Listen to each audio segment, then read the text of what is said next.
Hey, what's up? It's me, Jermaine, and today I'm going to do a video review for the Dark Knight Returns Part One and Part Two.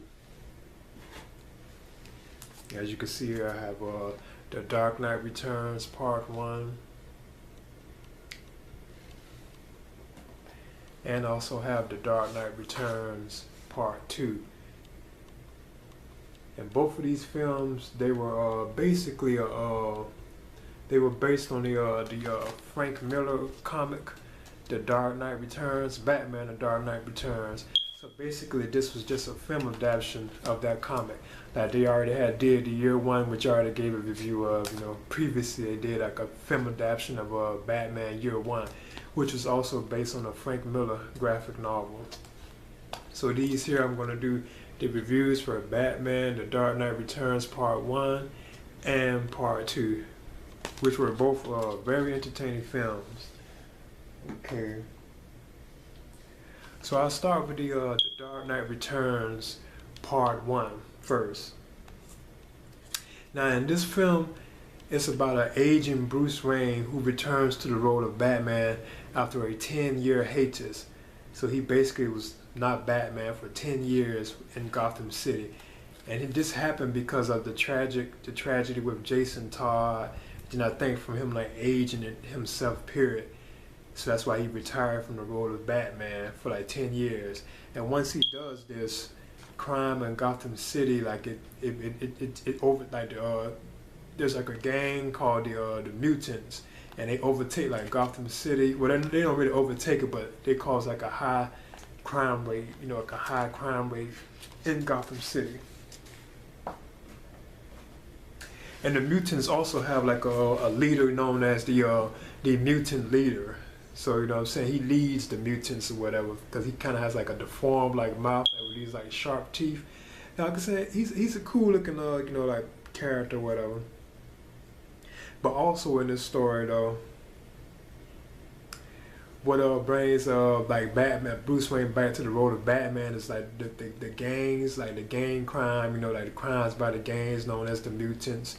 And then plus he continues to have flashbacks of his parents' death, based on his parents, like his parents were murdered like when he was a child. So that brings him back into the role of being Batman after 10 years. And plus he's like aged, so he's like real old in the film. There's also like Commissioner Gordon, who is like planning on like retiring, like he's like retiring from being like commissioner of the city or whatever, Gotham City. So he's planning on like retiring or whatever.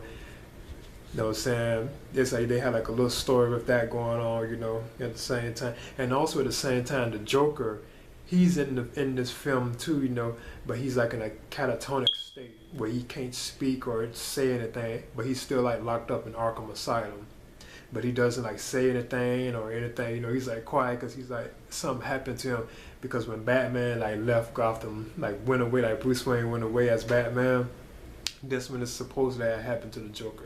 He went into a catatonic state. You know what I'm saying? So he's actually locked up in Arkham Asylum. He doesn't speak or say anything. He's real quiet. They have to feed him, like force feed him and stuff, So that was kind of like interesting or whatever. Also in this film is like another bad villain too, Harvey Dent, Two-Face. Now in this film, Harvey gets like plastic surgery done on his face or whatever, and then he is released from Arkham Asylum. And then everybody thought, well, not everybody didn't really say this, like, you know what I'm saying? Because like they have like newscaster moments, which are cool too, where they like discuss like the crimes and stuff like that within the city or whatever, But he doesn't break out, but when he's released from prison, he threatens to blow up a building unless he gets a ransom. And this draws Batman further back into action, and he takes, and he has to confront Two-Face about what happened, because you can kind of figure that Two-Face wouldn't reconcile, he wouldn't stay like on the good side, he probably went back to like crimes or whatever, But yeah, the film also introduces like a teenage girl known as Carrie Kelly, and she is rescued by Batman like throughout the film. Sometime throughout the film, she is rescued, and after this rescue, she dons like the Robin costume, which was worn by like Dick Grayson and Jason Todd. So she becomes like the new Robin. you know, with Batman. So she teams like with Batman, you know, like like the fight crime, whatever. Like you know, like some moments or whatever. But it's pretty like nice. But anyway, the mutants are overtaking Gotham City, and then Batman has to have a confrontation with the leader, who is the boss of the group. So you know what I'm saying? It's like a nice little film, you know. And Peter Weller, the guy who played, you know, like the RoboCop films, he was in the first and second RoboCop. He does the voice of Batman in these films, and I thought he did like a good job. I like how he has like a deep like tone, like voice, like I'm saying, it was like real like deep, you know, like real like manly or whatever. I thought that was kind of like cool how they had him like portray his voice. I'm very used to like, you know, Kevin Conroy, you know, people like that doing like the Batman voice, Batman Bruce Wayne voice in animated form. But Peter Weller does his voice in the Dark Knight Returns Part 1 and Part 2. And he does a good job because like I mentioned before, he has like a deep voice for the character, and I thought that was kind of cool, you know, it kind of fit like the Batman persona and Bruce Wayne, you know. So I thought that was kind of like cool. Okay, then you have also in this film there's like a big major there's a couple of major fight sequences, like the major fight sequence between Batman and the leader, the mutant leader, towards kind of the end of the film, which I thought was like pretty cool. You know, then plus like I like the use of like something like the Batman gadgets they had, like the bat rope. You know what I'm saying? I'm so used to seeing like, you know, I kind of grew up on the bat grapple, you know, the gun thing that Batman shoots, and it shoots up because it debuted in the '89 film version, the Batman Tim Burton film. That's when they debuted the bat grapple. But in these films, like the animated, these were more closely like to the comic, with Batman using like the bat rope, which is kind of cool, you know, because he has like a batarang wrapped on the rope, and he uses it like to swing or like to pull enemies and fight and stuff. So I thought that was kind of cool, and I know that was kind of more closer to the comic. I'm very used to like the bat grapple itself, but this film was very entertaining, and it was like, you know, it had like some cool, the colors and stuff on it, you know, like the animation I thought was real good in this film, like very beautiful. And this was the first part, so it, you know what I'm saying, it leaves you thirsting the second part, because it ends like on a cliffhanger like level, like with like a scene featuring the Joker or whatever. I don't want to spoil it if you've never seen it, you know what I'm saying, and it leads you into wanting to see the second part of this film. And also in this film, it was very entertaining. I really did enjoy this a lot. And I have never read the Frank Miller comic, the Frank Miller graphic novel. I have never read that, and I was saying it was kind of fun seeing like a film adaptation of that. And I was saying I thought this was real cool, and I plan on reading the comic eventually. Even like the Year One comic, I never did read those two. But this was a very good film adaptation of the graphic novel, you know. And also, like, I have the Blu-ray version of this, and these also came with like I'm not going to really touch on that too much because those were only at Best Buy. They came with collectible figures, which I have missed, you know. But then this right here, this has like features on it called the Dark Knight Returns digital comic. There's a featurette based on Carrie Kelly, the new Robin, which is like she's a girl Robin, you know. So it's kind of cool. I thought she was kind of cool. And they got the Bob Kane story of Batman and Me. Now that was on, I think, the Batman films, like the anthology thing, like the DVD thing they did, like the 4 Bat films, like Batman, Batman Returns, Forever, and Robin. I think that featurette was on there, if I'm not mistaken. Plus they have like 2 bonus cartoons on here, like animated cartoons, and those are pretty fun too.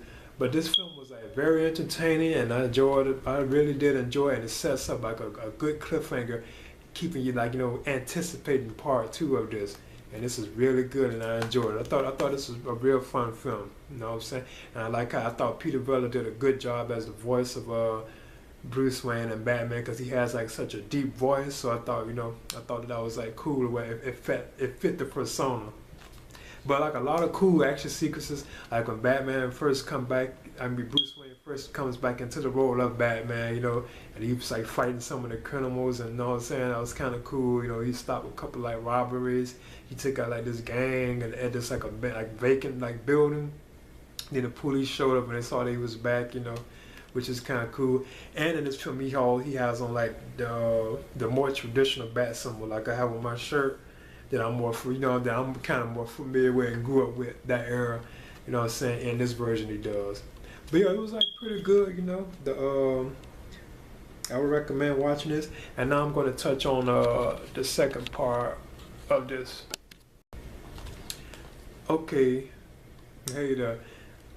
I'm back again. This is gonna be the review of Batman: The Dark Knight Returns Part 2, and this was the conclusion to like the film adaptation of Frank Miller's graphic novel.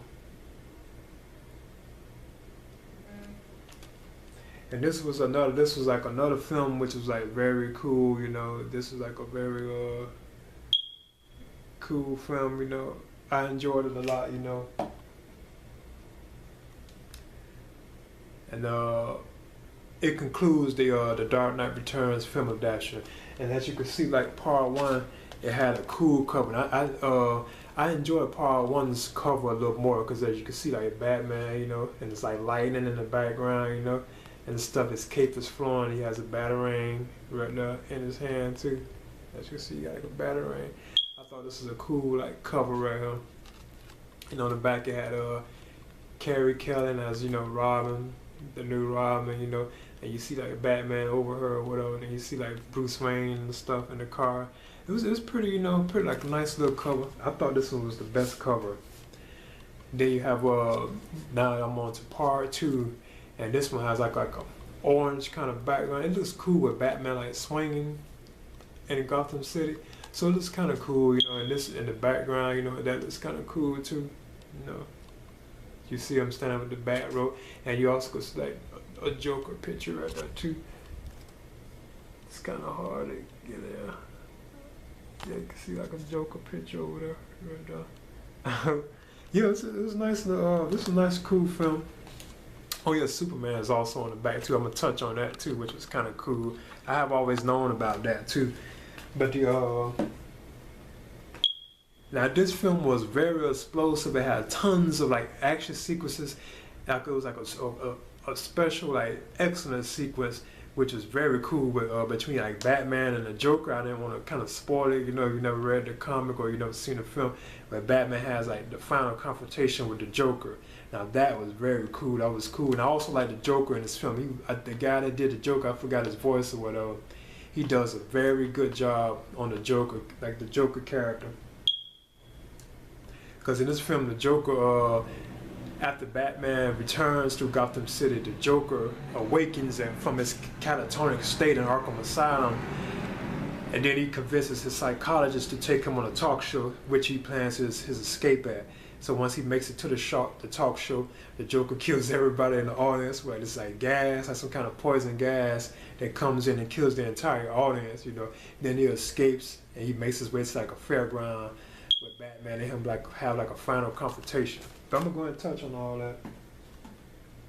But this film, the second part, Batman: The Dark Knight Returns Part 2, was very, you know what I'm saying, it was very good. I enjoyed it a lot, you know. There's also like some special characters in this film too. Selena Kyle makes an appearance as like an age, you know, Selena Kyle, Catwoman. She makes an appearance as like as an aged woman. She has gained weight, and her and the Joker have like a little confrontation. That's kind of funny. It's serious, but you can't help but kind of like, you know, like laugh at it, you know. But then also the Green Arrow, Oliver Queen, he shows up in this film too.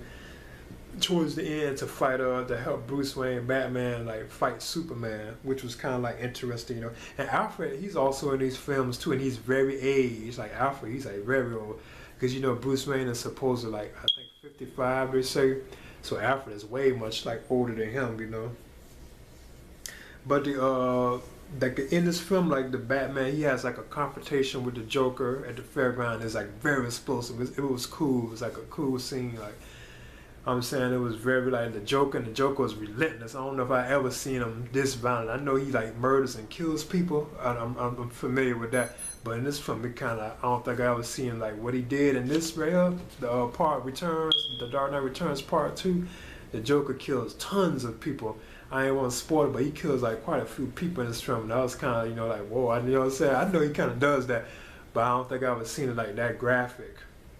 Yeah, and both of these films are, if I'm not mistaken, yeah, they are PG-13 too. So that kind of gives, you know what I'm saying, that shows why, you know what I'm saying, why they are like PG-13. But yeah, it's like I was saying, like the covers, this was the cover I enjoyed the most. I thought it was the cooler one. So, as you can see. But yeah, the Batman and the Joker, they have like an explosive confrontation in this film. You know what I'm saying? It's like their final battle, so I don't want to give nothing away. You know what I'm saying? And then like towards the end, the biggest fight scene of the film is the fight scene between like Batman and Superman, which is like could be. And I knew about that. I know about all that from like the comics or whatever. But I've never like read like the film adaptation. I mean, I never read the comic, of that, like what a graphic novel story, But actually seeing it like on film, it was pretty cool, and it was like, whoa, it was explosive, because I would downright believe, that there's no question like Superman probably, you know what I'm saying, would win, because he has superpowers, Batman doesn't really have any like special powers or like superpowers or anything like that. So you know what I'm saying, I would figure that that Superman would have beaten him easy. But if you like looking at it from that point of view, like Superman was in Batman's world, so you know what I'm saying, Batman, I guess, would have beat him. You know what I'm saying? You look at it from that point of view, he would have beat him because Superman came into his world. I'm talking if you're looking at it from that point of view.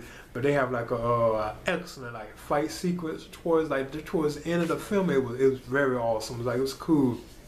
A nice long battle. Cause Batman he has to create this armor like while he's in the Batcave with like Alfred or whatever.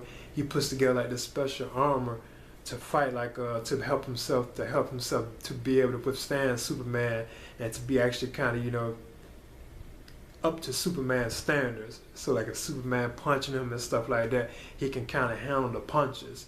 You know what I'm saying? So I was saying they have like an explosive fight. You know what I'm saying? Like when they're fighting all around the city and stuff. You know what I'm saying? It was real. It was like it was cool. It was very cool seeing Batman and Superman have like a fight on screen. It was serious, and it was violent like Superman. Even Superman was bleeding and stuff. He bled a couple. At one moment he bled, but he can heal himself. Yeah, one moment he did, like he bled out his nose, and Batman had put out this sonar thing, like the sound wave thing, and I think he had did something to Superman in his nose bleed. But when Batman was fighting, he was bleeding, of course, a lot, because Batman's mortal, and Superman, he's really like a mortal. So he's an alien. He's from the planet, Krypton, so he's actually like immortal, he's like an alien. So I'm saying, whereas Batman is like a mortal, just a normal human being. But yeah, because of the fact that Batman has returned to his vigilante ways in Gotham City, President Reagan, which I thought was kind of odd, and I guess that was like in the graphic novel by Frank Miller too, he ordered Superman to come and stop Batman from fighting crime. Because they're living in a world now where all the superheroes have been like disbanded or whatever. So like you got like Green Arrow and all them like that, they have been disbanded, whatever. But the Green Arrow does show up in this film to help Batman confront Superman towards the end. But he really doesn't do that much. I don't want to spoil it. He just, you know what I'm saying, he basically had an arrow that was made of kryptonite, and that's what kind of like help Batman confront Superman, like you know what I'm saying, get the upper hand in the battle. But saying the film was like it was very cool, But yeah, President Reagan, because it was at the time when Frank Miller did the novel. I think Ronald Reagan was the president back in the 80s. So at the time he did the graphic novel, The Dark Knight Returns, Ronald Reagan was the president at the time, I believe, because it was back in the 80s. So that's why Ronald Reagan was the president. So Ronald Reagan orders Superman to go and take out Batman, and I think everyone knows Superman is Clark Kent too. I think it's like worldwide, and plus Superman is actually on America's side. He's actually fighting wars that take place like in like other countries and stuff, like this place called Corto Maltese, Corto something, like an island they was like fighting over. So Superman had to go there and like destroy ships or whatever, like beat up like their people. You know what I'm saying? I thought that was kind of odd too, because when you look at it from that point of view, Superman, it seemed like he was kind of evil almost. like he was the villain, but he was fighting for like a good cause. You know what I'm saying? He was fighting a war, and he was on America's side. You know, even though he's like based in Metropolis, he was still like on our side. So you know what I'm saying?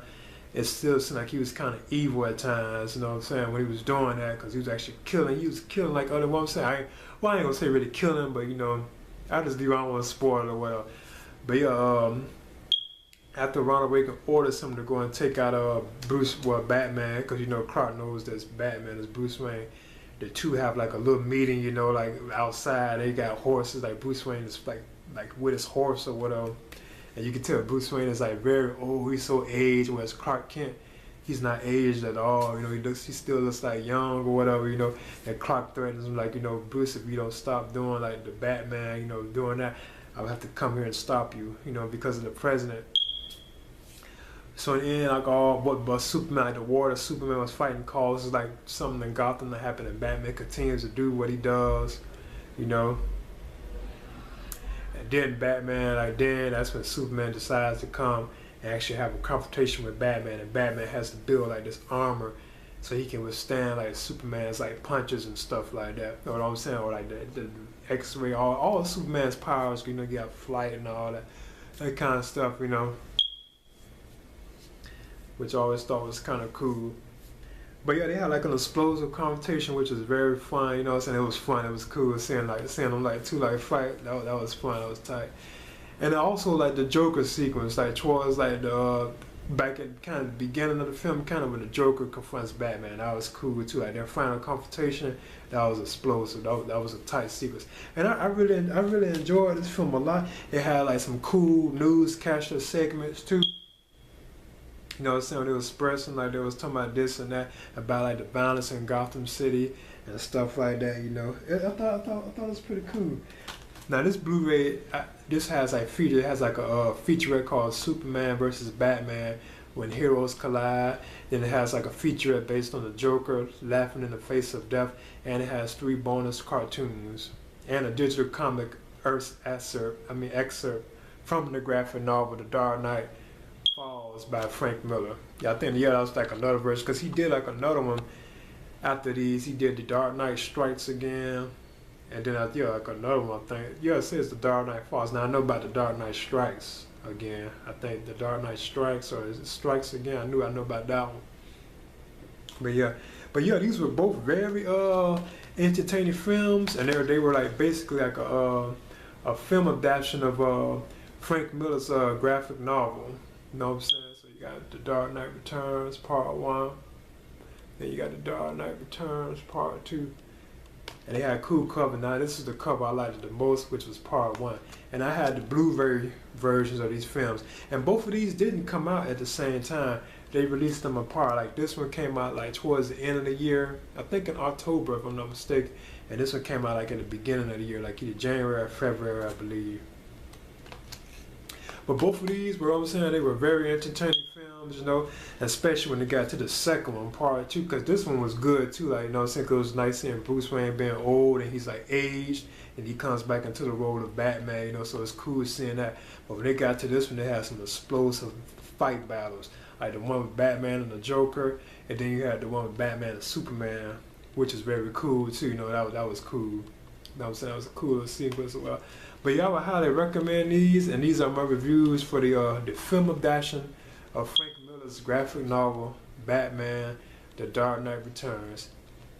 And they did the film adaptation. I guess it was the graphic novel itself was pretty long, because instead of them doing this in one film, they split it into 2 parts. So it was that long of a graphic novel, you know, because they have these split into 2 films, you know what I'm saying? But they're both only 76 minutes each, as you can see, it's 76 minutes.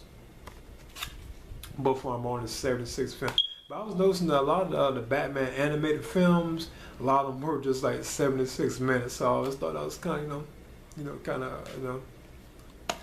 I guess kind of odd, but you know what I'm saying. But yeah, these, like I'm saying, they have these split across the whole film adaptation of the graphic novel is split across 2 films. So you know what I'm saying, after you see this one, you would definitely want to see Part 2. And both of them were very entertaining. I really enjoyed these a lot. But like I told you, it was this one too, you know what I'm saying? Like the confrontation with the Joker and then the Superman, that Those were fun. And then plus there were like solo battles like with Batman, where he was just, like whether he's fighting the police force or just like regular criminals. That was fun. 'Cause I know he used the bat rope a lot, which I thought was cool. I grew up on the grapple, you know. And also in this film, towards the end of part 2, he goes back to the original bat symbol, where it was just a bat across his chest, like he originally had in the comics. Like when he debuted, just a bat across his chest. That's after he had like the. Actually, no, that was at the end of the first one, I think, when he went back to that just the bat across his chest, if I'm not mistaken. I can't remember, but I know he goes back to wearing just the bat across his chest, the yellow around like Superman. But yeah, these were very entertaining films, and I would highly recommend this. This is my review for Batman, The Dark Knight Returns Part 1, and the Batman, The Dark Knight Returns Part 2. And they also had these films available, like, I think in a complete package. I think it's like the complete thing. I think both of them together, because I saw like on Amazon, I think they had like both of them like completed together or whatever. Like a complete, like there's like a complete disc, but I think with both films on it. Because it has like a cool Batman cover on it too, where he's like posed like some kind of way. But yeah, these were like very entertaining, you know what I'm saying? I would highly recommend these. And this is my review for, like, once again, Batman, The Dark Knight Returns Part 1 and Batman, The Dark Knight Returns Part 2. And these were the Blu-ray editions, you know what I'm saying? Very entertaining films, and I would highly recommend these. See you guys.